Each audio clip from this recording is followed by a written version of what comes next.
ಆತ್ಮೀಯ ಸಹೋದರ ಸಹೋದರಿಯರೇ, ನಾವು ನಿಮಗಾಗಿ ಒಂದು ಸಂತೋಷದ ಸುದ್ದಿಯನ್ನು ತಂದಿದ್ದೇವೆ. ಜನವರಿ 1ರಿಂದ 2025 ಸಂಪೂರ್ಣ ವರ್ಷಕ್ಕೆ 365 ಟಾಪಿಕ್ಸ್ಗಳನ್ನು ಹಂಚಿಕೊಳ್ಳುತ್ತೇವೆ.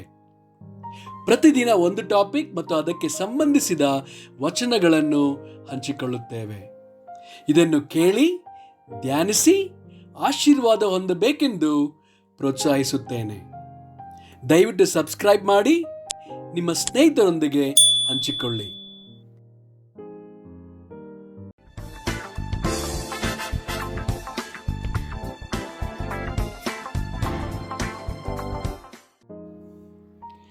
ಇಂದು ದಿನ 230 ಟಾಪಿಕ್ ಸಂಗೀತ. ಆದಿಕಾಂಡ 4 ವಚನ 21. ಅವನ ತಮ್ಮನ ಹೆಸರು ಯೂಬಾಲನು. ಇವನು ಕಿನ್ನರಿ ಕೊಳಲುಗಳನ್ನು ನುಡಿಸುವವರ ಮೂಲ ಪುರುಷನು. ಕೀರ್ತನೆಗಳು 33 ವಚನ 2-3. ಕಿನ್ನರಿಯನ್ನು ನುಡಿಸುತ್ತಾ ಯೆಹೋವನನ್ನು ಕೊಂಡಾಡಿರಿ.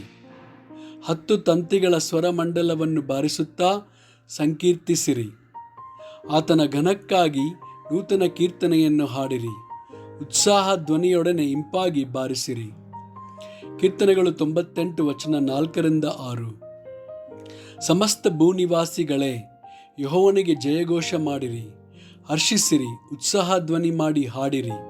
ಕಿನ್ನರಿಯೊಡನೆ ಯೆಹೋವನನ್ನು ಸ್ತುತಿಸಿರಿ. ಕಿನ್ನರಿಯನ್ನು ನುಡಿಸುತ್ತಾ ಭಜಿಸಿರಿ. ತುತ್ತೂರಿಗಳನ್ನು ಕೊಂಬನ್ನು ಊದುತ್ತಾ ಯೆಹೋವ ರಾಜನಿಗೆ ಜಯಘೋಷ ಮಾಡಿರಿ. ಎಫೆಸದವರಿಗೆ 5 ವಚನ 19-20. ಆದರೆ ಪವಿತ್ರಾತ್ಮ ಭರಿತರಾಗಿದ್ದು ಕೀರ್ತನೆಗಳಿಂದಲೂ ಆತ್ಮ ಸಂಬಂಧವಾದ ಪದಗಳಿಂದಲೂ ಒಬ್ಬರಿಗೊಬ್ಬರು ಮಾತಾಡಿಕೊಳ್ಳುತ್ತಾ ನಿಮ್ಮ ಹೃದಯಗಳಲ್ಲಿ ಕರ್ತನಿಗೆ ಗಾನ ಮಾಡುತ್ತಾ ಕೀರ್ತನೆ ಹಾಡುತ್ತಾ ಯಾವಾಗಲೂ ಎಲ್ಲ ಕಾರ್ಯಗಳಿಗೋಸ್ಕರ ನಮ್ಮ ಕರ್ತನಾದ ಯೇಸು ಕ್ರಿಸ್ತನ ಹೆಸರಿನಲ್ಲಿ ತಂದೆಯಾದ ದೇವರಿಗೆ ಸ್ತೋತ್ರ ಮಾಡುತ್ತಾ ಕ್ರಿಸ್ತನಿಗೆ ಭಯಪಡುವವರಾಗಿದ್ದು. ಕೀರ್ತನೆಗಳು 150 ವಚನ 3-6.